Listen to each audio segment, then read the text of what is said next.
Lunch होने के बाद वो लोग वहीं पर बैठे हुए थे कि तभी अचानक से आदित्य का फ़ोन बजता है। आदित्य अपना फ़ोन उठाता है और जो सुनता है उसी सुनने के बाद आदित्य अपने आप पर रखा हुआ काबू खो देता है। तभी आदित्य अपनी जगह पर से उठते हुए फ़ोन को जोर से चिल्लाता है, "What the fuck and how dare she? Okay, तुम लोग वहीं पर रहो, हम अभी आ रहे हैं।"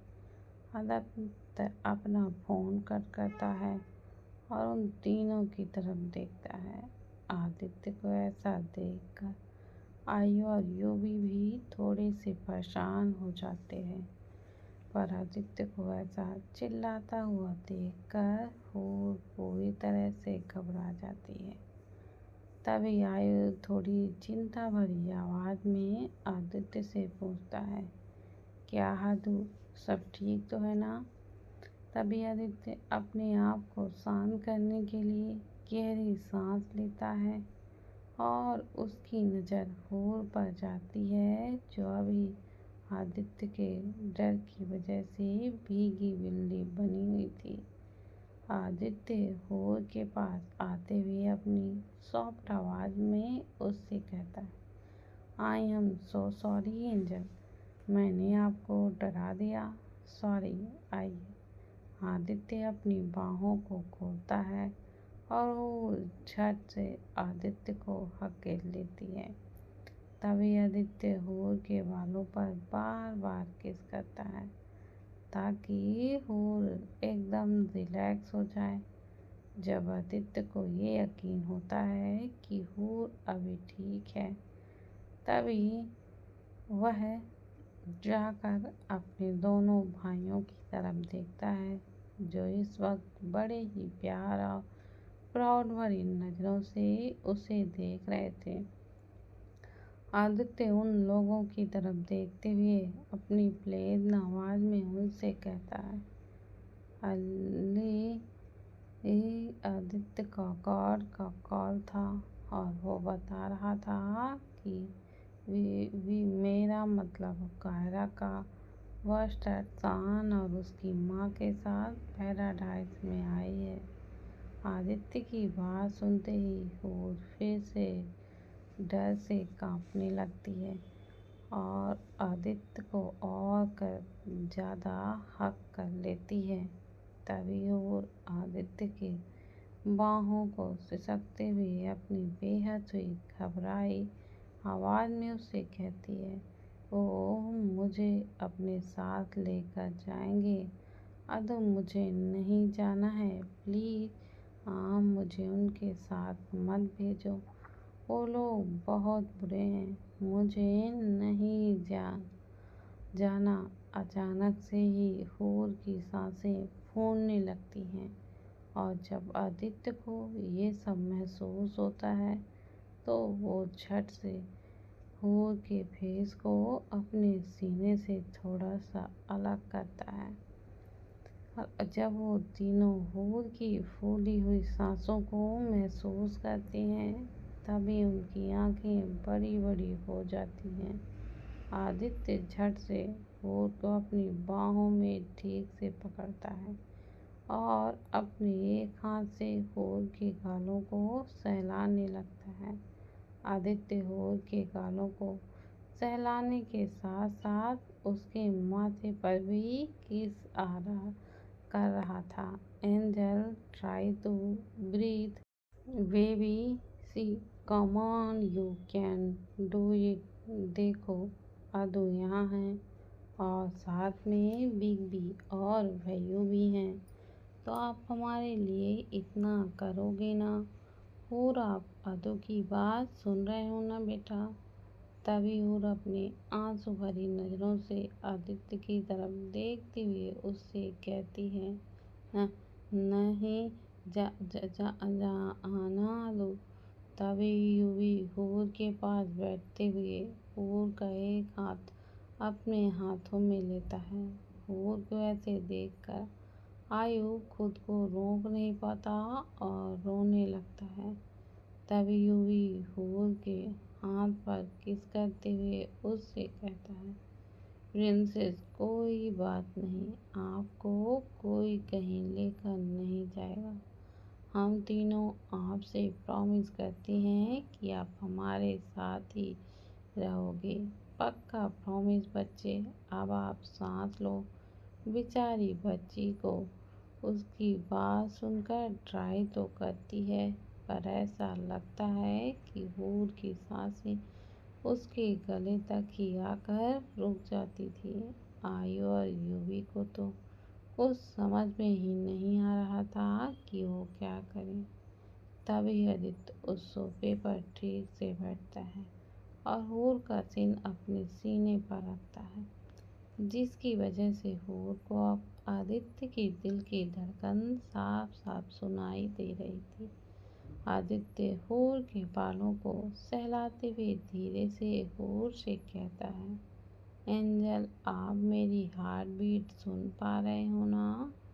तभी हूर बस अपना सिर हिलाकर हल्के से उसे हाँ कहती है। आदित्य हूर के माथे पर किस करते हुए उससे कहता है, तो अभी आपको अपनी आंखें बंद करके बस अदु की हार्ट बीट पर ही फोकस करना है और साथ साथ try to breathe normal. Okay angel? हूर फिर से एक बार अपना सिर हिलाते हुए अपनी आंखों को बंद कर लेती है और अपना पूरा ध्यान आदित्य की हार्ट बीट पर ही लगाती है। आदित्य भी उस दौरान हूर के बालों को सहलाते हुए मोटिवेट करता है और फिर अगले कुछ ही देर में हूर की सांसें नॉर्मल होने लगती हैं। वो जब पूरी तरह से नॉर्मल हो जाती है, तभी आदित्य हूर को अपने आप से थोड़ा अलग करता है। आदित्य हूर के चेहरे को अपने हाथों में थामते हुए उससे पूछता है, हूर अभी आप कैसा फील कर रहे हो और सांस लेने में कोई प्रॉब्लम तो नहीं हो रही है ना आपको? तभी हूर आदित्य की तरफ देखकर अपना सिर हिलाती है, जिसे देखकर वो तीनों एक चैन की सांस लेते हैं। पर उनका टेंशन पूरी तरह से ख़त्म नहीं हुआ था, क्योंकि सबसे बड़ा टेंशन तो इस वक्त उनके घर पर ही मौजूद था। तभी आदित्य हूर के हाथों को पकड़ते हुए अपनी सबसे प्यारी आवाज़ में उससे कहता है, और अभी आप मेरी बात सुनिए। और बस आदित्य को एक छोटे से ओके अदू में जवाब देती है। तभी आदित्य हूर को समझाते हुए उससे बहुत ही प्यार से कहता है, एंजल हमें पता है बेटी क्यों सबने आपके साथ बहुत बुरा किया, जिसके लिए उन्हें सज़ा तो मिलनी चाहिए और मिलेगी, क्योंकि उन्होंने कोई भी हक नहीं बनता आपकी लाइफ के साथ खेलने का, फिर वो अपनी सगी बहन ही क्यों ना हो। जितनी भी गलती उन्होंने आपके साथ किया है ना, उसके बाद मैं आपको उनके वापस साथ भेजना तो दूर, मैं उन्हें आपके आसपास भी नहीं आने दूंगा। और आप बिल्कुल डरिए मत हूर, मैं हूँ आपके साथ। आपके बीबी और भैयू भी तो है ना।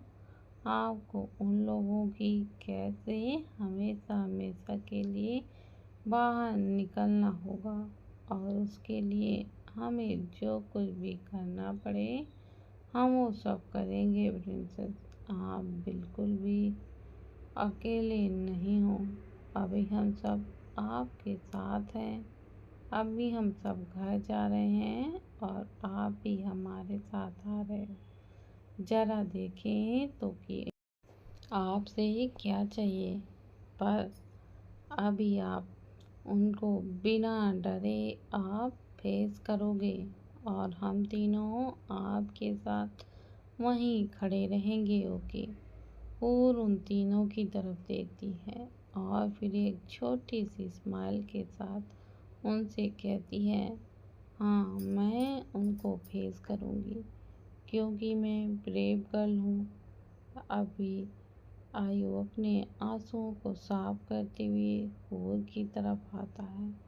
आयु हूर के माथे पर किस करते हुए उससे कहता है, ये हुई ना बात, आप सच में बहुत ब्रेव हो रैपिड, और उसके लिए we are so proud of your my Kohinoor. वो दोनों भी आयु की बात से सहमत होते हैं। तभी आदित्य युद्ध की तरफ देखते हुए उससे पूछता है, तो अभी चले एंजल? इस पर और बस अपना सिर हिलाते हैं। वे आदित्य से कहती हैं, हाँ, पर आप मेरे साथ कैसे चलोगे? तो मैं पहले जाती हूँ, आप तीनों थोड़ी देर में आ जाओ, ओके। और की इस बात पर उन तीनों के चेहरे पर एक हल्की सी स्माइल आ जाती है। तभी यूवी हूर के फूले हुए गालों को धीरे से खींचते हुए उससे कहता है, बिग बी की प्रिंसेस, उसकी कोई ज़रूरत नहीं है। असल में मेरे केबिन में एक सीक्रेट डोर भी है जिससे आप सीधे कॉलेज से बाहर निकल सकते हो और कोई आपको देखा भी नहीं। तो अभी हम साथ में उसी डोर से बाहर जाएंगे और वो डोर ऑटोमेटिक है। हमारे बाहर निकलते ही वो डोर अपने आप अंदर से बंद हो जाए। यूवी की बातों को सुनकर हूर अपनी चमकती हुई आंखें और एक बड़ी सी स्माइल के साथ यूवी से कहती है, वाओ, इट्स सो कूल, आप तो बहुत जीनियस हो बिग बी। तभी यूवी हूर के माथे पर किस करते हुए अपनी छोटी सी स्माइल के साथ उससे कहता है, thank you so much my little angel. अभी आप चलें? और बस अपना सिर हिलाती है और आदित्य अपना फ़ोन हाथ में लेता है। उसमें से एक नंबर डायल करते हुए उनसे कहता है, मैं मार्क को बोल देता हूँ क्यों मेरी गाड़ी को कॉलेज के बैक साइड पर लेकर आए और बाकी आप दोनों की गाड़ियों को ड्राइवर के साथ पैराडाइज भिजवा दें।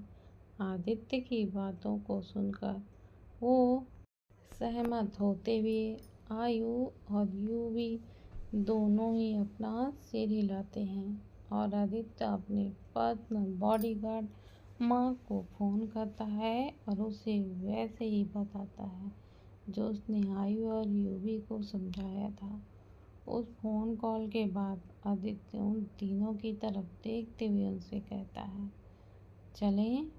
मार्क मेरी गाड़ी कॉलेज की बैक साइड लेकर आ जाएगा, तब तक हम यहाँ से निकलते हैं।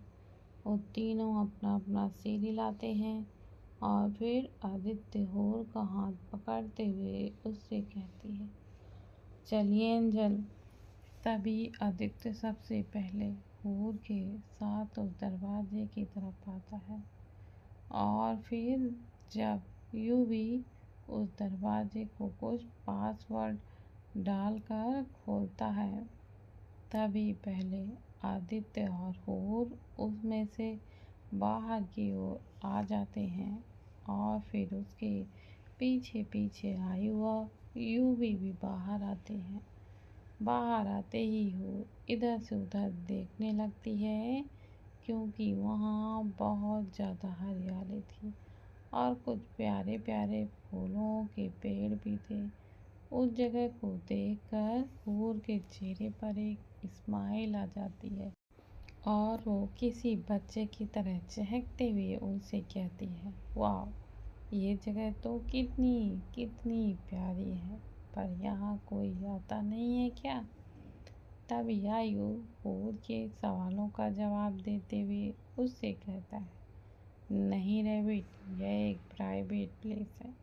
यहाँ किसी को भी आने की परमिशन बिल्कुल भी नहीं है, पर आप बेफिक्र यहाँ आ सकती हो क्योंकि ये जगह आपके बिग बी की है और मुझे नहीं लगता कि वो आपको यहाँ आने से मना करेंगे। क्यों भाई? तभी यूवी हंसते हुए आयु से कहता है, बिल्कुल सच कहा तूने आयु। मैं भला मेरी प्रिंसेस को क्यों ही मना करूँगा। वो जब चाहे तब यहाँ आ सकती है, पर अकेले नहीं। हम तीनों में से कोई न कोई हमेशा उसके साथ होगा, ठीक है? तभी आयु और आदित्य दोनों ही साथ में जी भाई बोलते हैं और मार्क वहाँ आदित्य की कॉल लेकर आता है। तब यूवी मार्क के साथ पैसेंजर सीट पर बैठा है, तो वहीं आयु और आदित्य हूर के साथ पीछे वाली सीट पर ही बैठ जाते हैं, जहाँ वो दोनों हीर को बीच में बैठाते हैं। कुछ 30 से 35 मिनट की दूरी तय करने के बाद वो लोग फाइनली पैराडाइज पहुंच ही जाते हैं। पैराडाइज में वो चारों कार से बाहर आने के बाद सीधे मेन डोर की तरफ चले रह जाते हैं, पर तभी हूर आदित्य का हाथ पकड़ लेती है, जिसकी वजह से आदित्य अपनी जगह पर ही रुक जाता है। आदित्य और हूर को रुका हुआ देख वो दोनों भी वहीं रुक जाते हैं। हूर अपनी आंसू भरी आंखों से आदित्य की तरफ देखते हुए उससे कहती है, आदू मुझे बहुत डर लग रहा है। तभी आदित्य हूर को हक करता है और फिर उसके माथे पर किस करते हुए उससे कहता है, एंजल हम हैं ना आपके साथ और हम आपके साथ कुछ भी गलत बिल्कुल भी नहीं होने देंगे, तो प्लीज ट्रस्ट टू बेटा। तभी हूर आदित्य और साथ में उन दोनों की तरफ देखते हुए कहती है, यस आई ट्रस्ट यू। तभी आदित्य हूर के आंसू साफ करते हुए एक छोटी सी स्माइल के साथ उससे कहता है, that like a my girl. चलिए। हूर अपना सिर हिलाती है।